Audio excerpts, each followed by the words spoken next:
नमस्कार दोस्तों। मीरा जी ने मुझे आज राजू गाइड वाला काम सौंपा है और मैं अगर आपने गाइड फिल्म देखी हो आर के नारायण की तो मैं ही समझिए आज आपकी राजू गाइड हूँ। और इस राजू गाइड को कहाँ ले जाना है? आपको मालगुडी ले जाना है, मालगुडी की गलियों में।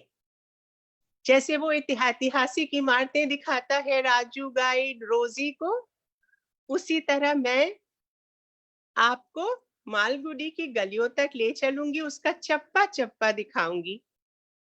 और आज से 70 साल पहले अगर कहा जाता था कि भारत माता ग्राम वासिनी, तो अब हमें यह कहना चाहिए कि गांव चूंकि पहले जैसे गांव नहीं रह गए, तो कस्बों में रहती है भारत माता।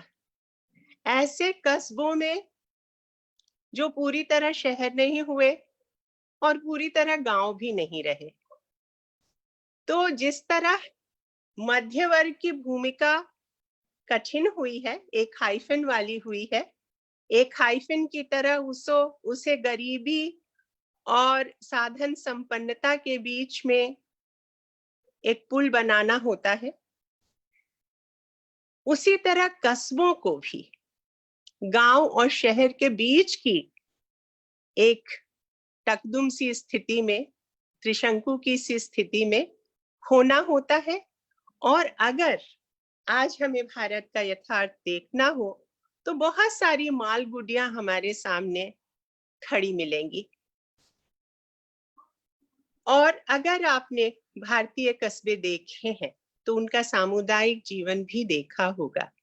और अगर आपने उनका सामुदायिक जीवन वहां रह के देखा है तो आपको पता चलेगा कि मालगुडी कैसे उसको फोरग्राउंड करता है आज के यथार्थ को, आज के कस्बों के यथार्थ को भी।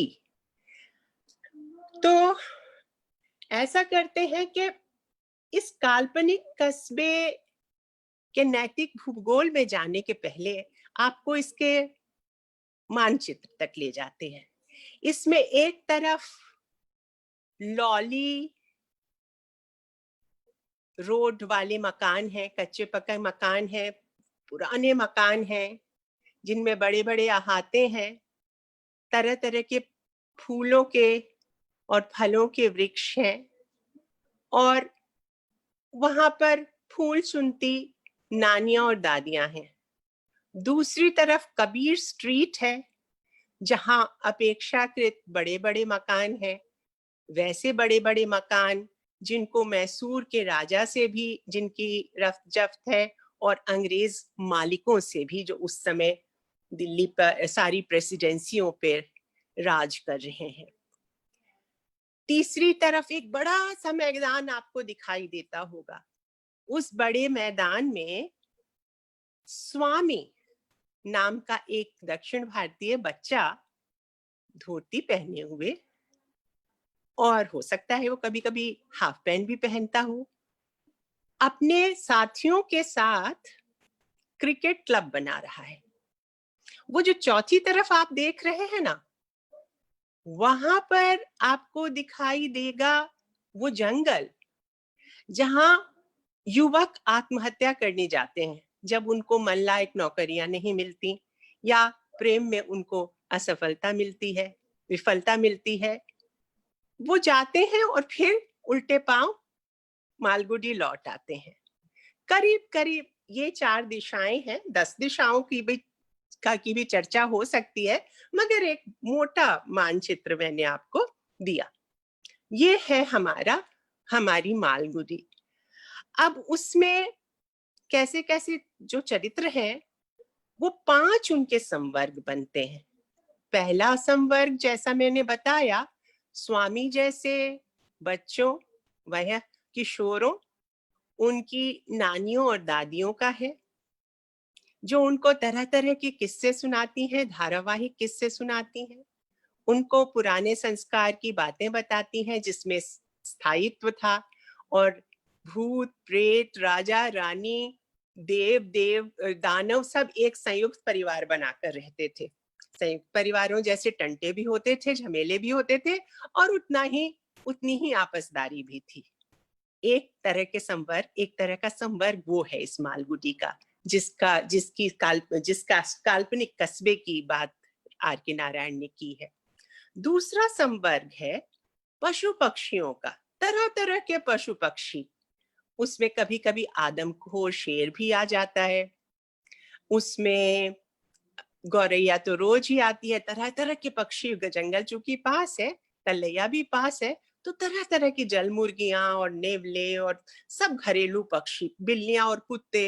एक कुत्ता है जो अंधा है, एक बिल्ली है जो हमेशा ही दुम दबाकर भागने के फेर में रहती है, और बहुत तरह के चूहे भी हैं उसमें, गिलहरियां, बहुत तरह की। वो भी एक संवर्ग है और उनकी एक बड़ी निश्चित भूमिका है इस मालगुडी में। तीसरा संवर्ग ऐसे लोगों का है, ऐसे वृद्धों का है जिन्हें समझ में नहीं आता कि अब इस जीवन का क्या करें। ये जो नई पीढ़ी हमारे सामने है, वो पुराने मूल्य नहीं समझती, स्थायित्व का महत्व नहीं समझती, और जिनके पास अभी रास्ता कोई खुलता नजर नहीं आता। महात्मा गांधी हैं एक तरफ, तो दूसरी तरफ सुभाष चंद्र बोस हैं।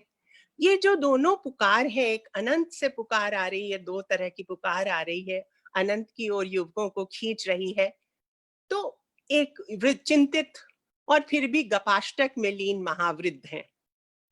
तीसरी तरफ वो स्त्रियां हैं जो कि सबके सब समर्पित, बहुत अच्छी गृहस्थिनें हैं, और कुछ छोटी लड़कियां हैं जो कि अपने बापों की दुलारी हैं और बाप उनको बहुत लाड़ करते हैं। ऐसी एक बेटी आर के नारायण की अपनी भी थी, जिसको माँ बहुत छोटी उम्र में छोड़ के चली गई थी। एक छोटे से बीमारी का एक छोटा सा पैच था, वो उनको हमेशा के लिए ले गया। तो इस बेटी से आर के नारायण का जो प्रेम वाला नाता होगा, उस तरह के किरदार भी उनके यहाँ बहुत है। छोटी लड़कियां बहुत ही व्यापक भूमिका में है। द डार्क रूम नाम की जो कांचा उपन्यास है, उसमें ये छोटी सी लड़की एक खास तरह के तनाव से गुजरती हुई समझ में आती है, लेकिन उस पर बाद में आते हैं।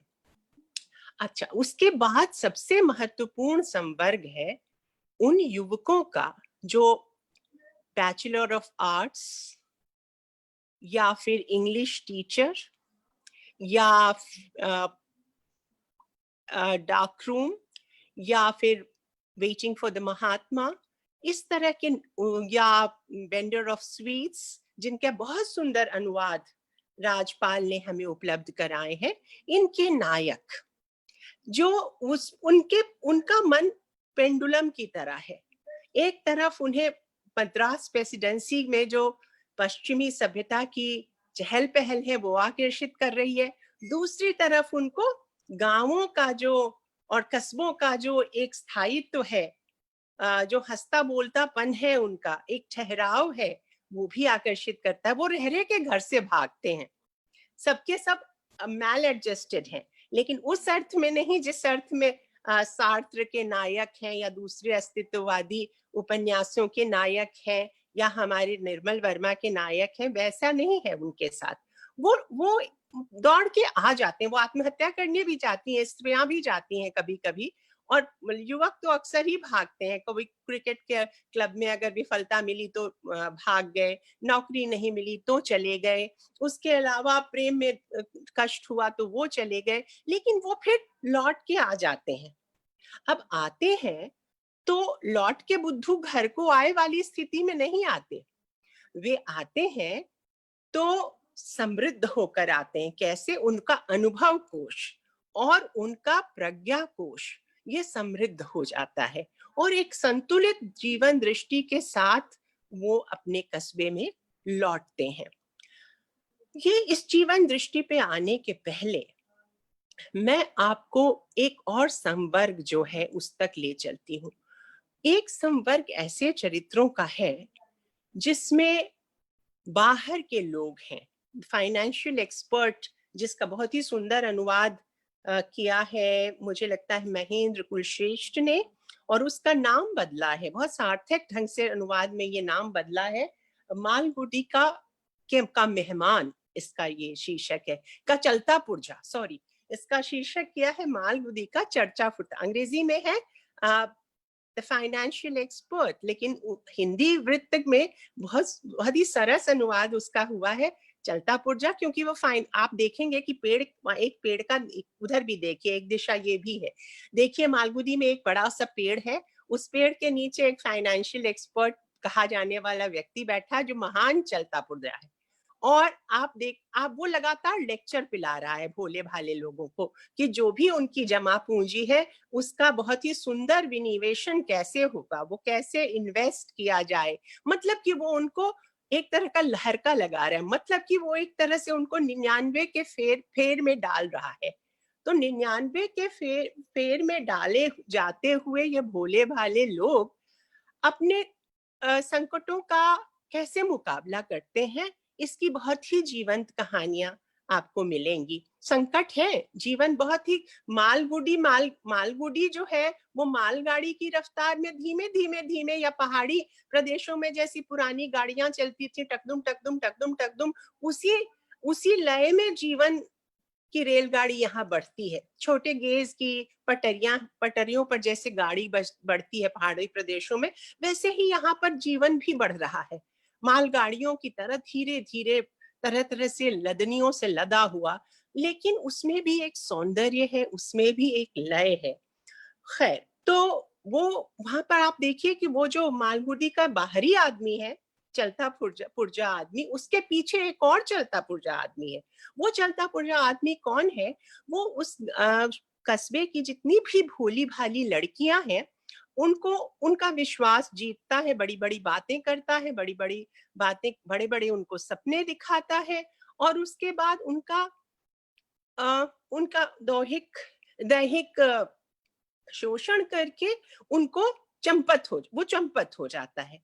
मैं थोड़ा सा एक हिस्सा, क्योंकि आपको कितना भी मैं बताऊं, मैं आर के नारायण की रोचकता आप में उस तरह से पैदा नहीं कर सकती जैसा मैं पढ़ के पैदा, तो एक छोटा सा हिस्सा मैंने चुना है, एक हिस्सा शुरू में, एक हिस्सा मैं अपने बातचीत के अंत में पढ़ के सुनाऊंगी, ताकि आपको पता चले कि उनकी जीवन शैली और उनकी शैली, लिखने की शैली का कितना रस, कितनी तरह के रस उसमें एक साथ बहते हैं, कितनी तरह के रसों का, नवों रसों का एक तरह से कि नदी एक कलकल छल छल करती हुई बह रही है जनजीवन में। तो ये प्रसंग कैसा है, एक व्यक्ति है जो बहुत बातूनी है, भारतवर्ष के कस्बों में लोग लगातार ही, जैसे पुराने ग्रीस में लोग बातें ही करते रहते थे, वैसे ही हमारे यहाँ भी बतरस का आनंद लेने वाले और लगातार बात करने वाले बातूनी लोग एक खास तरह का स्टॉक चरित्र बनते ही हैं, और उनसे उनकी बहुत संभावनाएं होती हैं। तो ऐसा ही एक चरित्र है जिसका जिसका मैं जिसको कहते हैं आर के नारायण, मालगुडी के मेहमान। एक रोनी नाम का व्यक्ति है जो छलिया आया है उस गांव में। तो उसके बारे में कौन कह रहा है?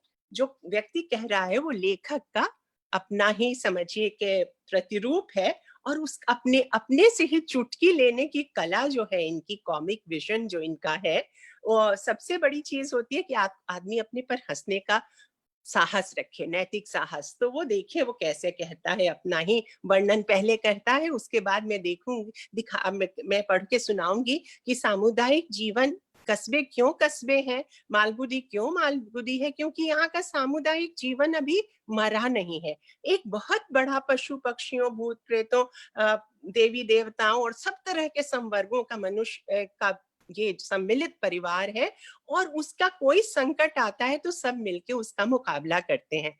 बाद में मैं बताऊंगी कि कैसे ये बाहरी आदमी एक तरह से अंग्रेजों का भी एक तरह से वो विस्तार हो जाता है, उनका अंग्रेजों, बाहरी शक्तियों का रूपायन हो जाता है उसमें, लेकिन उस पर बाद में आती हूँ। पहले मैं बताती हूँ ये आदमी खुद को कैसे आर के नारायण बोल रहे हैं। लोग कहते हैं मैं बड़ा बातूनी हूँ, कुछ ने तो प्यार से इसे छोटा करके बातू ही कर दिया है। मैं सोचता हूँ यह नाम मुझे इसलिए दिया गया है क्योंकि मैं अपने को रोक नहीं पाता।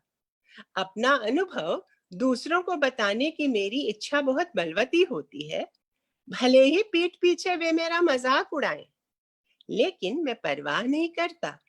मैं बातें न करूं तो मेरा तो दम ही घुटने लगेगा। शायद पुराणों के प्रसिद्ध नारद मुनि की तरह, जिनके बहुत से गुणों और सफलताओं के बावजूद उन्हें यह शाप भी प्राप्त था कि हर रोज उन्होंने एक गप नहीं हाँकी तो उनका सर फट जाएगा। मैं सिर्फ एक यह कोशिश करता हूँ कि अपने श्रोता या श्रोताओं को मजेदार ढंग से अपनी बात बताऊं, और खास तौर से वर्मा नामक अपने दोस्त को, जो ग्राहकहीन होटल का मालिक है।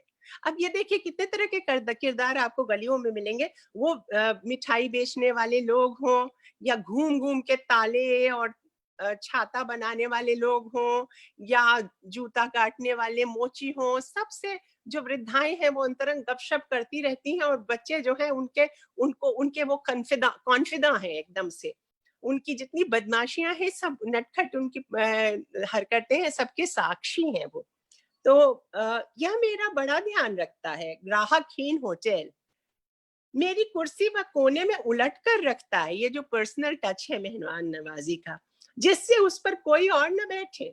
भले ही आमदनी के ख्याल से मैं जब भी जाता हूँ, एक कप कॉफी से ज्यादा मुझसे उससे फायदा नहीं होता।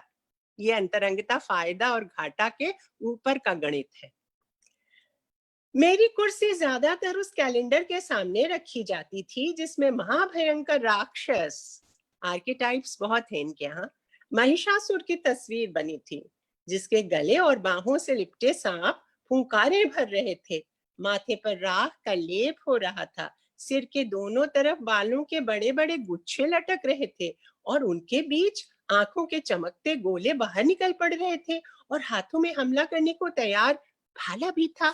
अब इस तरह से वो अपना और अपने लोकेल का परिचय देता है। उसके बाद अब क्राइसिस जब आई है पूरे गांव कस्बे पे, तो वो कैसे वो आदमी कितना इन्वॉल्व है, ये कैसे समाज में जहाँ वैराग्य और स्थित प्रज्ञता के आदर्श दिए जाते हैं और सम्यक दृष्टि के आदर्श दिए जाते हैं, उसका एक सिरा ये भी है कि राग नहीं होगा तो विराग भी नहीं होगा।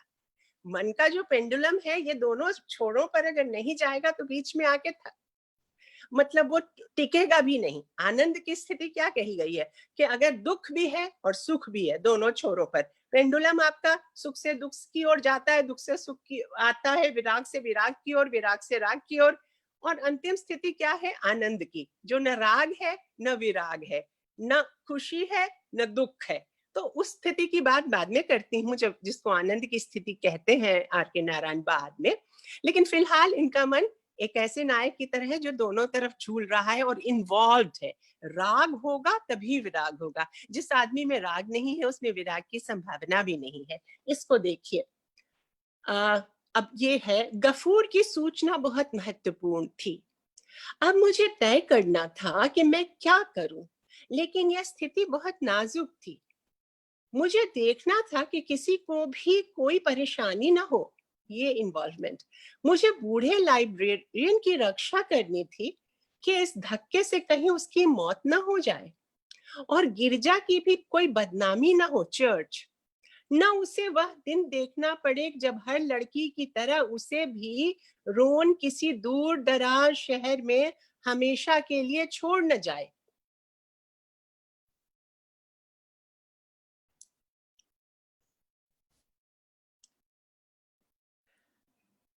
मेरे दिमाग में वे सब कल्पनाएं भी दौड़ने भागने लगी जो स्थिति में रूप ले सकती थी। जैसे रोन के आकर्षण में फंसी लड़की जब पेट में बच्चा लेकर अकेली रह जाएगी, तो उस गवर्नमेंट हॉस्पिटल की लेडी डॉक्टर लेजारस के पास ले जाना पड़ सकता है कि उसकी जांच करे और जरूरत पड़े तो गर्भपात भी करा दे। जो बापहीन बच्चे की मां बनने से हर हालत में ही अच्छा होगा। रोन की दोस्त रही, और लड़कियां तो बड़ी उम्र की और अनुभवी और ऐसी दुर्घटनाओं को सह सकने तथा उनसे मुक्ति पाने की योग्यता भी रखती होंगी, परंतु यह लड़की तो एकदम बच्ची है।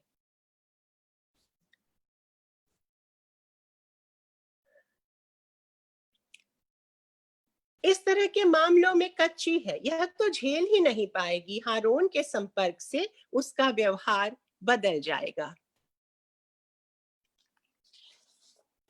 तो इस तरह से आप देखते हैं कि इन्वॉल्वमेंट का ये इस तरह से प्रकरण शुरू होता है। अब इन्वॉल्वमेंट के इस प्रसंग में माँ फोन करवा लो ना।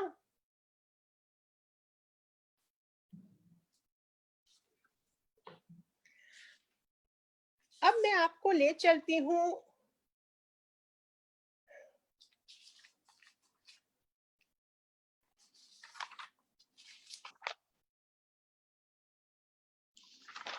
कहाँ, मैं आपको ले चलती हूँ आर के नारायण के उस प्रसंग में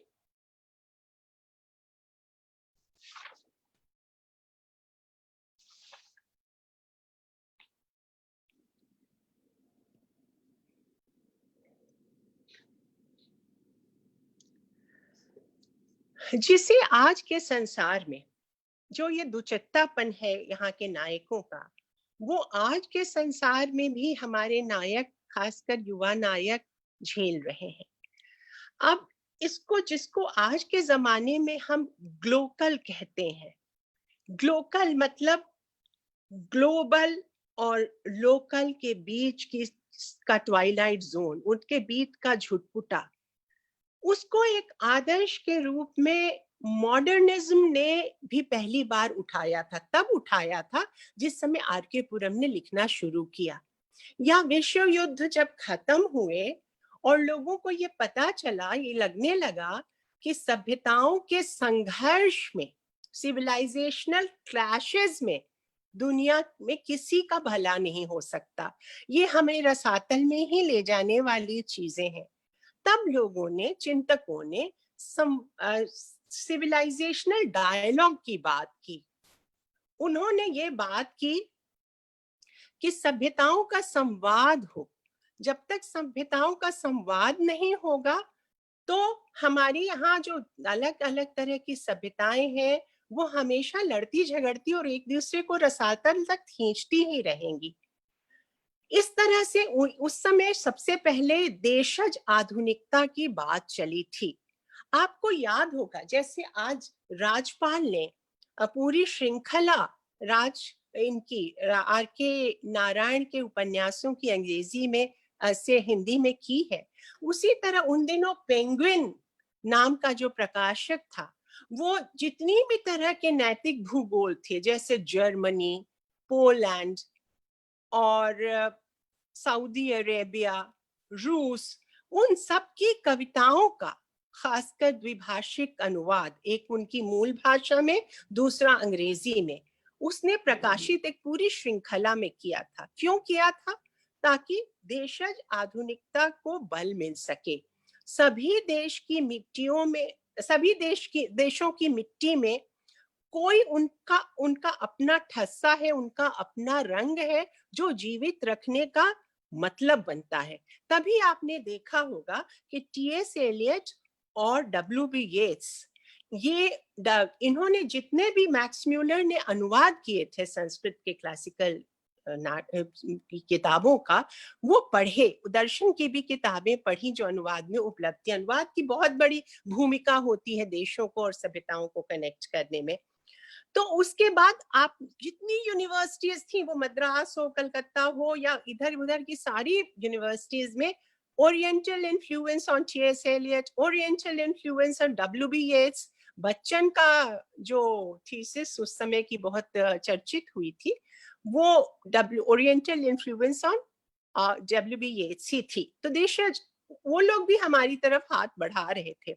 उसके अलावा दोस्तियां अंतरराष्ट्रीय हो रही थी, जैसे ग्राहम ग्रीन की दोस्ती आर के नारायण से जिस तरह की हुई, उससे भी पहले रविंद्रनाथ टैगोर की दोस्ती डब्ल्यू.बी. येट्स से हुई थी। तो अंतरराष्ट्रीय प्रकाशन, अंतरराष्ट्रीय दोस्तियां, देशज आधुनिकता का नया पाठ, ये सब एक मेकिंग इट न्यू, मेकिंग मतलब सब कुछ एक भूकंप की तरह आया था मॉडर्निज्म उस समय में, जिसमें सारी संरचनाएं ढह गई थी सभी कला माध्यमों में। जैसे कि कविता से छंद झड़ गए थे, कहानियों से एक रेखीय रेखीय नरेशन झड़ गया था। उसके बाद पेंटिंग से वो झड़ गए थे, मतलब लैंडस्केप वगैरह और कंक्रीट पेंटिंग्स और शेप झड़ गए थे। उसके अलावा म्यूजिक में भी सिनकॉप्शन, बीच बीच में चुप हो जाने की बात और गति तोड़ देने की बात हुई थी, क्योंकि कहा, और बस वास्तुकला में भी आप देखेंगे कि बड़ी बड़ी सजावटी मुनारे और बहुत गुंबदों वाले मकान खत्म कर दिए गए थे। कहा गया था आर्किटेक्चर में, बल्कि सबसे पहले ये आंदोलन आया कि डेकोरेशन इज अ सिन। ये गलत बात है कि आप जब सारी तरफ दुनिया मरखप रही है, उस समय आप बहुत ज्यादा भड़कीले, तड़कीले और संरचनाबद्ध रचना का साथ दें। खैर, तो ये इस तरह की देशज आधुनिकता की जो लहर थी, मेरे विचार से, मेरे मत में, हमारे यहाँ जो आंचलिक उपन्यास लिखे गए और रचनाएं लिखी गई, न सिर्फ उसकी शुरुआत हुई थी देहाती दुनिया से, जो शिवपूजन सहायक ने लिखी थी। हमारे यहाँ बेनीपुरी हुए, उन्होंने माची की मूर्तें लिखी। रेणु ने मैला आंचल लिखा। उसके अलावा मुझे लगता है आर के नारायण का जो साहित्य है वो भी उस तरह से आंचलिक है, क्योंकि उसमें आप ये कह सकते हैं कि पश्चिम में भी तो आंचलिक लिखी गई चीजें, जैसे टॉमस हार्डी ने या जॉर्ज एलियट ने मिडल मार्च लिखा, जूड द ऑब्सक्योर और टेस जैसे उपन्यास हार्डी ने लिखे। लेकिन कोई एक फर्क है। क्या फर्क है, इस पर मैं थोड़ी सी बात कहती हूँ कि उसके पहले कि मैं वापस मालगुडी की दुनिया और आर के नारायण की रचना संसार पे आऊं, मैं ये बताना चाहूंगी कि एक ट्रैजिक विजन होता है और एक कॉमिक विजन होता है, और एक होता है ट्रैजिक कॉमिक विजन। तो जो ट्रैजिक विजन होता है उसमें एक चरित्र की प्रधानता होती है, जैसे मिडिल मार्च में डोरोथिया ब्रूक की है, या टेस में टेस की है, और जूड द ऑब्सक्योर में जूड। एक चरित्र इतना बरगद की तरह का हो जाता है कि बाकी चरित्र उसमें छोटे पड़ जाते हैं, क्योंकि ट्रेजेडी हमारे यहाँ जैसे महाकाव्य होते हैं, वैसे ट्रेजेडी भी बड़े फलक की पेंटिंग जैसा होता है, और उसमें ये ट्रैजिक वेस्ट ऑफ पोटेंशियल दिखाने में बहुत गंभीरता से बात कॉस्मिक लेवल की जाती है। तो इसमें ये नहीं होता कि आपको बड़े छोटे छोटे स्ट्रोक्स नहीं मिलेंगे, आपको बड़ा स्ट्रोक और बड़ा कैनवस मिलेगा, जो कि पहले के 19वीं शताब्दी और 20वीं शताब्दी के आरंभ में इंग्लैंड के नाटकों में, इंग्लैंड के आंचलिक उपन्यासों, वहां हॉलीडे नॉवेल्स भी लिखे गए जो आंचलिक थे, इस अर्थ में, जिस अर्थ में कश्मीर की कली फिल्म में एक तरह की आंचलिकता है। एक एग्जॉटिक जगह ले गए हॉलीडे होम में, और वहां किसी से मुलाकात हुई, एक फूल खिला, और उसके बाद लैंडस्केप, और उसके बाद इनस्केप का सिलसिला चला। खैर, तो मैं उस समय की उस तरह की बात नहीं कर रही हूँ। वो तो एक खास तरह से बहुत ही अलग तरह का रोमान है। मैं इस समय गंभीर साहित्यिक एक विमर्श करने बैठी हूँ, तो मुझे ये लगता है कि हमें ये समझना चाहिए कि अगर वहां की आंचलिक उपन्यास या वहां की रचनाएं जो थी वो ट्रेजेडी जीवन की उभार रही थी, तो हमारे यहाँ जितने भी लोग थे, खासकर आर के नारायण, उसका कॉमिक पक्ष सामने रख रहे थे, जहां पूरा जीवन एक लीला है। वहां पर आग लगी हमरी झोपड़िया में हम गावे मल्हार वाली बात है। ये ठीक है कि जीवन में बहुत सारे संघर्ष है, रोज ही कुआं खोदना पड़ता है, रोज ही पानी निकालना होता है, रोज रोटी कपड़े मकान के लिए भी संघर्ष है, रगड़ घस है, लेकिन फिर भी एक तरह की अलमस्ती है जो इस पूरे जीवन को एक लीला भूमि मानने से पैदा होती है। इस कॉमिक वाइटैलिटी का अगर सबसे अच्छा नमूना आपको देखना हो तो आर के नारायण में आप देख सकते हैं। ये इनके रचना संसार और इनकी आंचलिकता का एक बहुत ही खूबसूरत पक्ष है। अच्छा, मुझे लगता है कि इनके जो भाई थे आर के लक्ष्मण, इनके कार्टूनों में भी ये कॉमिक वाइटैलिटी जो है वो एक कौंध में आपको जनसाधारण के जीवन का की एक रास्ता जो है, उसके जो दैनंदिन जीवन है, उसको भी बहुत ही सुंदर ढंग से खादी जैसे महीन, आप एक वेटिंग फॉर महात्मा है उपन्यास इनका, उसमें एक लड़की है भारती, जो गांधी जी की गोद ली हुई कन्या इस तरह से है कि उनका एक पुलिस की गोली खाकर उसका पिता मरा था, गांधी जी का सहयोगी था, और उसके बाद ऐसे बच्चों की फौज गांधी जी के साथ थी, तो भारती भी उसके साथ, वो बहुत महीन खादी बुनती है, कबीर का ताना भरनी जैसे है वैसे उसकी खादी है, वो बहुत महीन बुनावट की। मुझे लगता है आर के नारायण का जो गद्य है वो भी महीन बुनावट की खादी है, उसमें रोज रोज का जीवन है, कहीं घटना वहीन जीवन है, मतलब छोटी छोटी घटनाओं से भी लेकिन कितना महीन ताना बाना बुना जा सकता है, पूरा वितान गद्य का कैसे सरस ढंग से बांचा जा सकता है, इस कला में निष्णात हैं हमारे आर के नारायण। और आप देखेंगे कि बड़े कैनवस की छोटे कैनवस में छोटे स्ट्रोक से जो पेंटिंग बनी बनाई जाती है, उसमें जनसाधारण बहुत, एक ट्रेजिक कैरेक्टर उसमें नहीं होता। जैसे आप अगर आर्थर मिलर की ट्रेजेडी की भी बात कहें, पहले तो राजा महाराजाओं की ही ट्रेजेडी होती थी, कहा जाता था कि he that is down needs fear no fall, जो नीचे है उसको क्या ट्रेजिक फॉल होगा, वो तो खुद ही नीचे है। तो हमेशा राजाओं और नोबलमैन और इस तरह के लोगों से ही ट्रेजेडी बनती थी।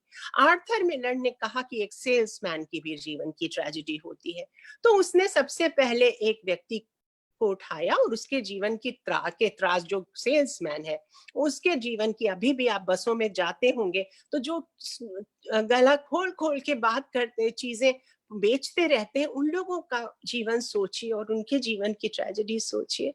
तो उस तरह से 10 रुपए की कलम बेचनी हो या कुछ भी, बोल जो बच्चे आपको ट्रैफिक लाइट पर बोलते रहते हैं ये ले लो वो ले लो, उस उनके जीवन की ट्रेजेडी सबसे पहले आर्थर मिलर ने इंग्लैंड बाहर अमेरिका में पश्चिम में मतलब देखी, लेकिन वहां भी एक व्यक्ति ही प्रधान था एक आर्किटाइप के रूप में।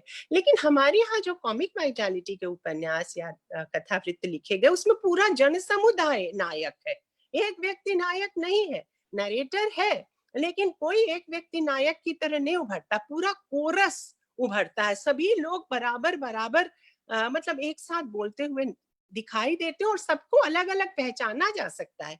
ये बहुत महीन कढ़ाई करने वालों, अगर अपने दादी नानी की कोई कढ़ाई देखी होगी सैटिन स्टिच, तो एक एक जो एक एक टाका अच्छा लगा सकती है दादी, जैसे आपने भीष्म साहनी की कहानी में चीफ की दावत में जो फुलकारी की कढ़ाई काटती हैं, तो एक एक चीज, वो एक एक टाका उसमें अलग दिखता है। तो ये आसान नहीं होता कि आप संवेद जनजीवन का संवेद चित्रण, उसकी प्राण धारा का संवेग पकड़ रहे हैं और फिर भी आप एक एक किरदार को अलग पहचान सकते हैं। तो मेरे ख्याल से ये आसान नहीं होता। आप कितना भी सादा खाना खा रहे हो, अगर आप एक एक कौर उठा के रस के साथ खाइए और खिलाइए भी, जैसे आपको माँ खिलाती थी या नानी या दादी खिलाती थी कौर उठा उठा के, वैसा सादा खाना भी आप खाइए और खिलाइए, तो वो उसमें जीवन का अमृत उतर आता है। और 56 भोगों से भरी थाली भी हो और वो तुमुल कोलाहल कलह वाले वातावरण में खाई जा रही हो, परोसी जा रही हो, तो उसमें वो रस नहीं आता। तो इनका जो गद्य है वो एकदम सादा जीवन से निकलता है, लेकिन उसके डिटेल्स इतने सुभग हैं और जीवन के छंद से और जीवन के रस से नहाए हुए हैं कि आपको मन ही नहीं करता कि पृष्ठों से कभी आंख उठाएं। तो ये तो बड़ी बात मुझे ये लगती है इनके गद्य में और इनकी आंचलिकता में। तो अब मैं आपको ले जाती हूँ प्रेसिडेंट उनके जीवन की ओर। थोड़ा सा जीवन जो ये दुचित्तापन का जीवन है, ऐसे तो हमारे यहाँ अभी भी है, लेकिन उस समय के जीवन जब मद्रास प्रेसिडेंसी कायम हुई थी, मद्रास प्रेसिडेंसी बंगाल प्रेसिडेंसी के बाद में कायम हुई थी। अगर हम गालिब से गालिब गालिब के शब्दों में कहें तो है कहाँ तमन्ना का दूसरा कदम यारब, अब ये दूसरा कदम था अंग्रेजों का। पहला कदम उन्होंने बंगाल में डाला, दूसरा मद्रास में। आप जानते हैं कि पहला कदम उठता है तो हिलता रहता है, आश्वस्त नहीं रहता, लेकिन जब दूसरा कदम पड़ता है तो वो आश्वस्त होता है। इसीलिए बंगाल प्रेसिडेंसी में भद्रलोक उतना विचलित नहीं हुआ था अंग्रेजों के आने से। उन्होंने फिर भी अपनी भाषा और अपनी भाषा का लेखन बचा लिया था। लेकिन मद्रास में और अधिक सधे कदमों से मद्रास प्रेसिडेंसी में अंग्रेज आए थे। तो आप देखेंगे आर के नारायण ने और पार्थ सारथी ने, उसके पहले जो हमारे और भी लेखक हैं बहुत सारे, कमला मार्कंडे से लेके कमला दास तक, उन्होंने जो उस समय का मद्रास प्रेसिडेंसी, उसमें केरल भी था, आंध्र प्रदेश भी था, बहुत बड़ी प्रेसिडेंसी थी। तो वहां के लोगों ने, जो भी पढ़ा लिखा मध्य वर्ग था, एक तो ये भी कारण था कि उनको नौकरी नहीं मिल रही थी, उनका गैर ब्राह्मणों को जो रिजर्वेशन की सुविधा थी वो जल्दी हटा ली गई थी, तो नौकरी नहीं मिलने के कारण वो बाहर विदेश चले गए थे या बाहर माइग्रेट कर गए थे। तो अंग्रेजों के साथ और अंग्रेजों की भाषा, उनके मन में एक खास तरह की कृतज्ञता भी है।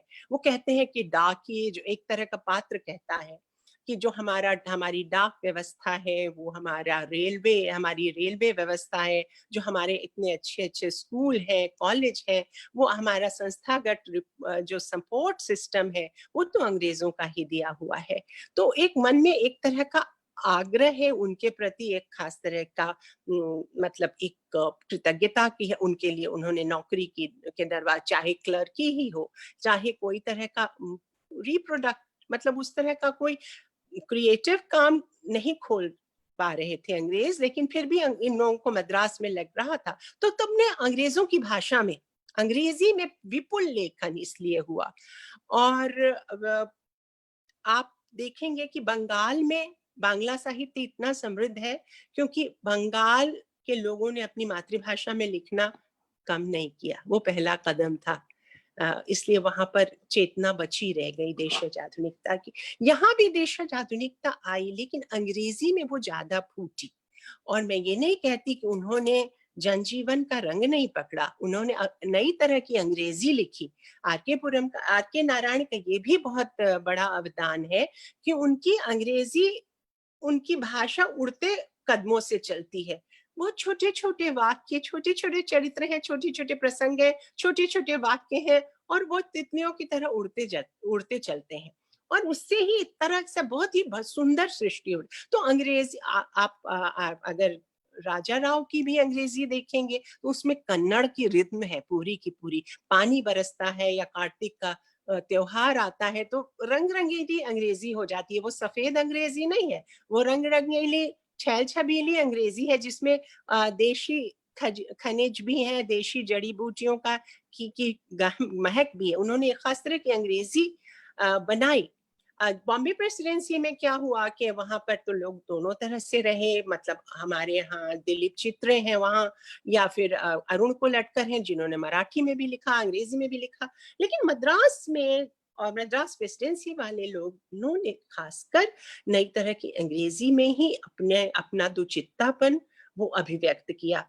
आर के नारायण का जीवन ऐसे शुरू हुआ था, और आर के लक्ष्मण का भी, जिनके वो भाई हैं, कि अनाज की एक बहुत बड़ी थाली, तरह तरह के अनाजों से सजी हुई एक थाली पर ओम लिखकर उनका अक्षरारंभ कराया गया। और वो जिस मिशनरी वाले स्कूल में भेजे गए, वहां अंग्रेजी के शिक्षक भी पगड़ी पहन के आते थे, अपना एक प्रतीक, चाहे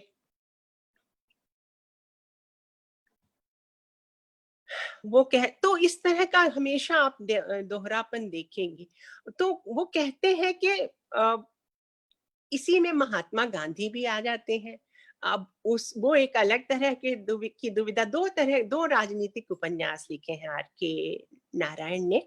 पहला तो ये है पहला तो वेटिंग फॉर द महात्मा है, उसका एक हिस्सा मैं थोड़ा सा पढ़ के सुनाती हूँ, ताकि उसमें बहुत ही मार्मिक हिस्सा मैं आपके लिए मैंने चुन के रखा है उसमें। और दूसरा उपन्यास उनका है द पेंटर ऑफ साइंस, जो कि उन्होंने आपातकाल की पृष्ठभूमि पर लिखा है। उसमें जो रमन है उसका दुचित्तापन जो है वो पहला वाला उपन्यास है वेटिंग फॉर द महात्मा, जिसमें एक लड़की भारती के पीछे चलता चलता वो गांधी के आंदोलन से जुड़ जाता है, लड़का जो है श्री राम। उसकी बहुत ही उसमें भी एक चरित्र अंग्रेज का आता है, वो अंग्रेज टी प्लांटर है जो बहुत सदैव है। तो इन्होंने सारे स्टीरियोटाइप तोड़े हैं, उन्होंने सदैव अंग्रेज भी दिखाए हैं, निर्दय भारतीय भी दिखाए हैं, और यथार्थ से आंखें मिलाने की कोशिश की है। और एक तरह से उनका पूरे कथा साहित्य में आप ये बात देखेंगे कि वो उनके मन में एक द्वंद्व है कि हमें स्वाधीनता तो चाहिए लेकिन पिकनिक की तरह नहीं। हम आध्यात्मिक रूप से अभी तैयार नहीं है क्या स्वाधीनता के लिए। लोग इतने अनुशासनहीन हैं, उन्हें नहीं समझ में आ रहा कि किस अपने पर पहले अपने पे शासन करें, अपनी वृत्तियों पे शासन करें, फिर उनको स्वशासन का कायदा आ जाए, तब उसके बाद उन्हें फिर नया स्वाधीनता का एक तरह का एक बूढ़े लोग जो है वो ये भी कहते थे उस समय, मालगुडी में ये बहस चलती है कि हम स्वाधीनता के योग्य हो पाए हैं क्या नहीं। तो श्री राम दोनों तरह की बहसें सुनता है और अंत में गांधी का रास्ता सुभाष के रास्ते पे भी चलता है और फिर गांधी के रास्ते चलता है। तो चलता चलता वो अंत में अंतिम दिन तक मैं ले चलती हूँ जहाँ गोली लगने वाली है। कल ये जो उसकी जो जेल चले जाते हैं, दोनों अलग अलग जेल में है। ये सुभाष बाबू के रास्ते पे चलते हुआ रेल की पटरियां उखड़ता हुआ जेल गया है, वो गांधी जी के रास्ते पे चलती हुई दूसरे जेल में है। जेल से जब निकले हैं, स्वाधीनता हमें मिल गई है, तो उसके बाद दोनों किसी तरह मिलते हैं और कहते हैं कि गांधी से आशीर्वाद लेते हैं। हमारी प्रेम कहानी तो शुरू होते ही वो दोनों तरफ से दो तरफ हम चल दिए, अब स्वाधीनता मिल गई है तो गांधी से हम आशीर्वाद लेते चलते हैं कि क्या हम शादी कर सकते हैं। अब वो उनकी वो दत्तक पुत्री है, उनकी मानस पुत्री है। गांधी जी का वो दिन है जब वो गोली उनको लगने ही वाली है। ये बिरला किसी तरह ट्रेन पर चढ़ के दिल्ली आता है, मद्रासी लड़का, और दिल्ली जब आता है तो उसको ट्रेन पर क्या क्या झेलना पड़ता है, और भाषा की जो समस्या है उसका बहुत ही हंसमुख और बहुत ही सेंस ऑफ ह्यूमर के साथ उन्होंने आयरनी, जो विडंबना बोध है ना, वो स्थितिगत भी है, सिचुएशनल आयरनी जिसको कहते हैं, और चरित्रगत भी है। इन दोनों आयरनीज की, इन दोनों विडंबनाओं की पकड़ एक गोंद में कैसे ये उजागर करते हैं, इसके बहुत सारे उदाहरण मैंने चुन के रखे हैं और कभी मौका मिला तो आपको और भी बताऊंगी। लेकिन अंत अभी मैं क्या करती हूँ कि उस पर ले चलती हूँ आपको, उस प्रसंग पे जब गांधी को गोली लगने वाली, उसके पहले वो कहते हैं, ये दोनों गए हैं उनसे मिलने, तो वो कहते हैं कि मैं तुम लोगों को आशीर्वाद तो देना चाहता हूँ लेकिन सुबह मुझे कुछ ऐसा झमेला है कि मैं शायद नहीं रह पाऊं।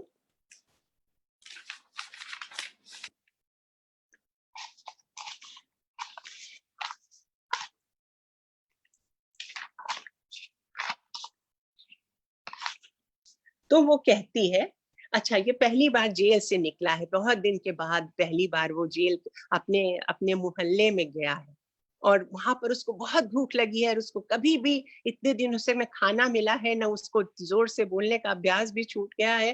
तो वो जाता है, वो अपनी दादी का इकलौता पोता रहा है, तो उसको पहली बार जो मुक्ति की सांस मिलती है, महात्मा का इंतजार इस नाम से अनुवाद किया गया है, बहुत सुंदर अनुवाद है। तो देखिए पहली बार जेल से छूटा हुआ वो नवयुवक पहुंचा है मालगुडी का, 2 मिठाइयां, 1 नमकीन और बड़े पॉट में कॉफी। श्री राम ने आदेश दिया। अब तक उसे अपनी सही आवाज में बोलते हुए डर लगता था कि कोई सुन लेगा तो उसे काल कोठरी में डाल दिया जाएगा। उसकी आज्ञा का असर हुआ, लड़का दौड़कर भीतर चला गया। खाने पीने के बाद उसमें जैसी नई जान आ गई। पान सुपारी मुंह में रखकर उसे लगा कि वह पुराने ज़माने में वापस आ गया है, जिसमें न कोई लड़ाई है, न कोई राजनीतिक संघर्ष है। अब वह जो था, वह हो गया था। एक सम्माननीय वृद्धा का पोता, जिसे कोई चिंता नहीं है, जो फ्री वाचनालय जाता है, बाजार में घूमता फिरता है, कन्नी की दुकान पर खरीद फरोख्त करता है, ऐसी दुनिया में जिंदगी बसर करना चाहता है जिसके निश्चित सीमाएं हैं, निश्चित कामकाज हैं। न कोई आश्चर्य है, न चिंताएं हैं। हर चीज आपको पहले से पता है और हर बात का आप सही अंदाज लगा सकते हैं। तो उसके बाद ये पहला हिस्सा है कि एक ऐसी दुनिया, आप मालगुडी की दुनिया एक ऐसी दुनिया है जहां न कोई आश्चर्य है, न चिंताएं हैं, जिसकी निश्चित सीमाएं हैं। ये तो एक पक्ष हुआ। अब पुरानी जीवन शैली या स्थायित्व का ये आकर्षण है एक तरफ।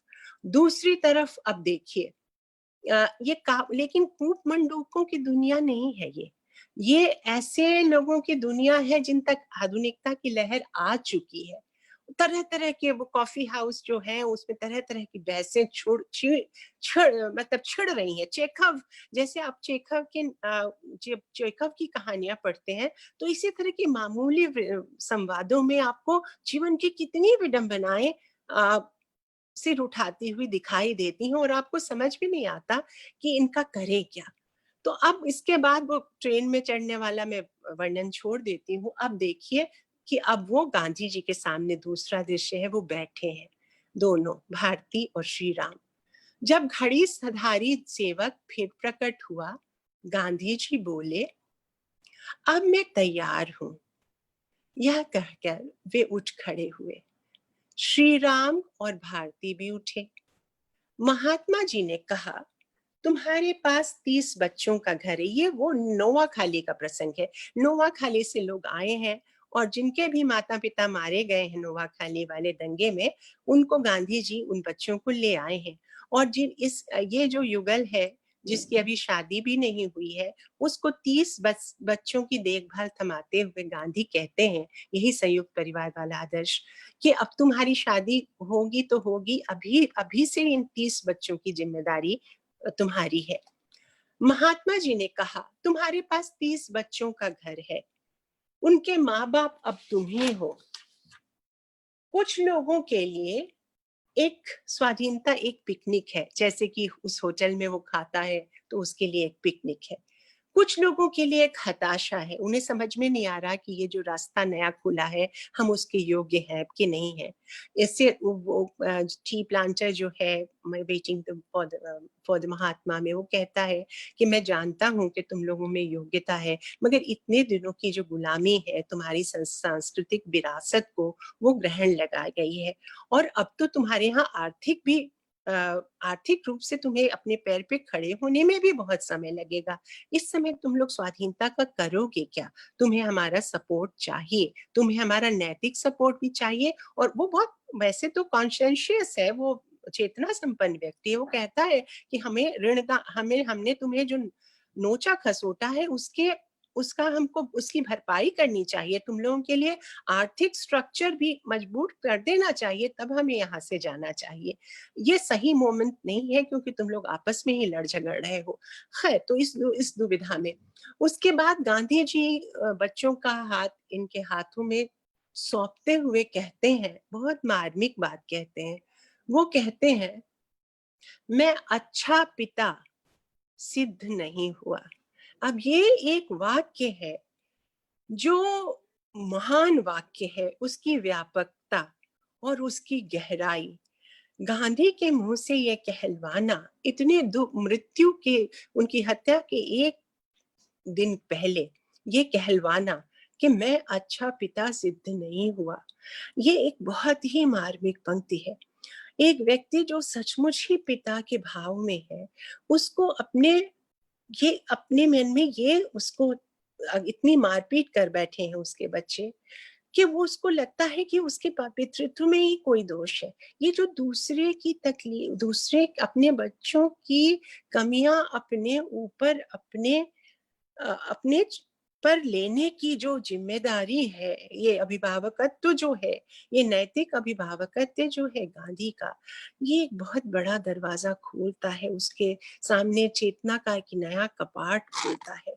और इसी ये चेतना का कपाट खोलते हुए आर के नारायण जो है हमारे पास बहुत सारे अच्छे विकल्प सुझाते हैं और कहते हैं, उनकी उस समय आगे की घटनाओं में है कि मध्य बीच की स्थिति कैसे बहुत सही होगी। जैसे उनके नायक बार बार भागते हैं बाहर और वापस घर आते हैं, जैसे उसी तरह रविंद्रनाथ टैगोर ने जो कहा था कि, या गांधी ने खुद भी कहा था कि हमें अपने खिड़कियां तो खुली रखनी है लेकिन पांव अपनी जमीन पे रखने हैं। विश्व की ओर खिड़कियां खुली रहे मगर पांव अपनी जमीन पे। तो इसी तरह का कुछ उन्होंने एक समाधान सुझाया है।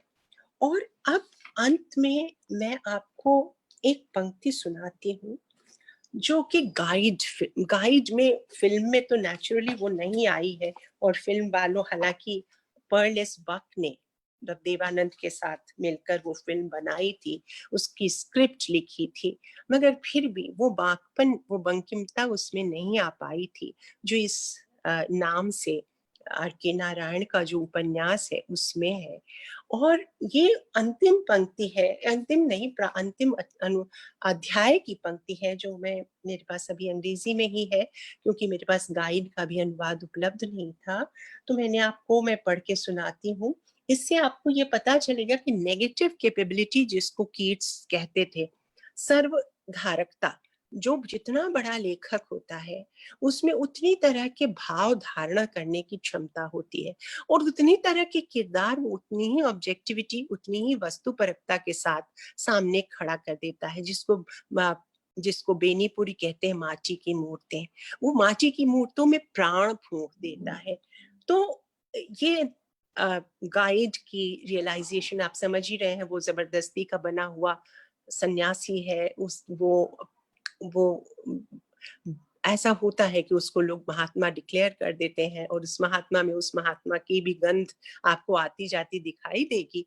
तो आप अचानक पानी बरसता है, संयोग शासित अकाल से लोग जूझ रहे हैं और अचानक इसके बैठने से एक तरह से अनशन ही करता है वो गांधी की तरह, और उस तरह से वो भगवान के सामने करता है और पानी बरस जाता है। तो अंतिम पंक्ति वो जो है वो कहता है, it's raining in the hills, I can feel it coming under my feet, up my legs. अब वो मृत्यु है, थोड़ी देर बाद वो इतनी देर भूखा रहा है कि थोड़ी देर बाद जैसे गांधी मरते हैं ये भी उसके प्राणांत हो जाएंगे। कोई मारेगा नहीं उसको, वो अपनी अपनी दुर्बलता से जाएगा, अपने नैतिक परिताप से चला जाएगा धरती छोड़कर। लेकिन वो जो सिक्त होना है वो पानी ही नहीं बरस रहा है, जीवन का द्रव बरस रहा है, जीवन का रस बरस रहा है, जीवन की सारे नवो रस बरस रहे हैं उसके पांवों से चढ़ के उसकी पूरी चेतना तक। वो उसकी धारा, प्राण धारा बढ़ी जा रही है, और जनसाधारण की जो मूक चेतना है वही बादल बन के इस तरह से हाहा हाहा के बरस रही है कि सारे परिताप धुल जा रहे हैं।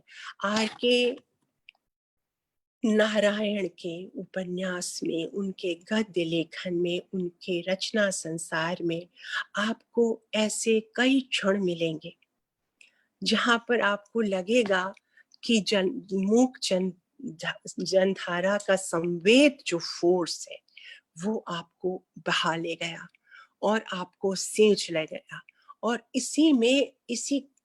इसी तरह के आंधी पानी के बीच में आपको इल्हाम की तरह कुछ ऐसा सूझता है, दूर दिखाई देता है एक तारा दमकता हुआ मालगुदी के क्षितिज पर। जैसे मालगुदी न शहर है न गांव है, जैसे स्वामी न युवक है न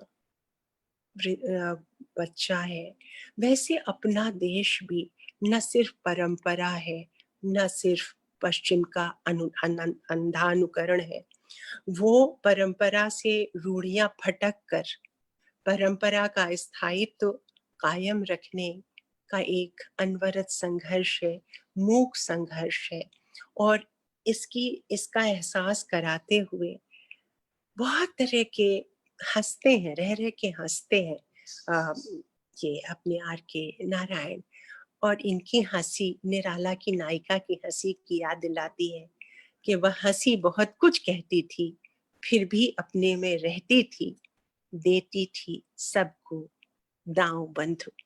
तो ये जो हँसना है, सारी विडंबनाएं समझकर, बूझकर, स्थितिगत और चरित्रगत विडंबनाओं से साक्षात्कार करते हुए एक बीच का रास्ता तलाशना, ये उनकी जीवन दृष्टि का एक बड़ा पक्ष है, जो हमें आज भी, जो हम भूमंडलीकरण में के समय में दो मुहाना एक खुला है।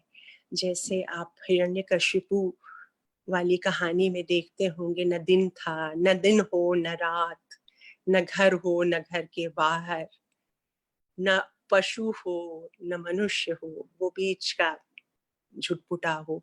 उस तरह के नैतिक झुटपुटे में हम खड़े हैं और हमारी मुक्ति का मार्ग शायद यही है कि हम उसी स्थित प्रज्ञता में, उसी मध्यम मार्ग में निरुद्विग्न होकर नेगेटिव कैपेबिलिटी के साथ स्थित हो जाएं और सहानुभूति, हमदर्दी और किसी को जज न करने की का संकल्प हमारा हाथ पकड़कर हमें दूर तक ले जाएं।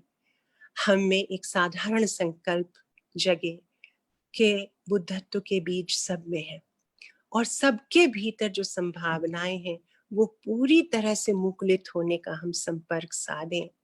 ये इस संकल्प के साथ ये ट्रेजिक कॉमिक विजन है। मैं ये भी नहीं कहती कि कॉमिक है, इसमें ट्रेजेडी के हल्के हल्के स्ट्रोक्स हैं और कॉमेडी तो ये है क्योंकि लीला भाव ये समझती है जीवन को।